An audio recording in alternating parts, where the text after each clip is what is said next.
আরে কি নেই, কিছুই করতে পারবেন না। জিভ ছিড়বেন, সে দিন চলে গেছে।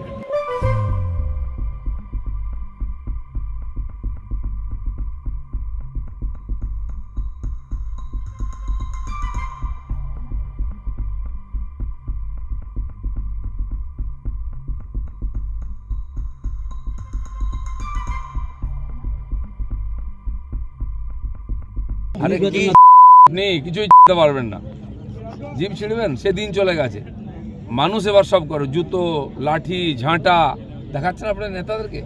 এই শেষ জীবন এটাও মমতা ব্যানার্জিকে দেখতে হবে, যে পাপ করেছেন না, আর এই পাপীদের নিয়ে যে রাজত্ব চালাচ্ছেন, তার পরিণাম হচ্ছে তাকে আজকে অসম্মান সহ্য করতে হবে। এর চেয়ে দুর্ভাগ্যের কী হবে? 40 বছর একটা, 45 বছর একজন রাজনীতি করার পরে চোর স্লোগান শুনতে হয় শেষ বয়সে।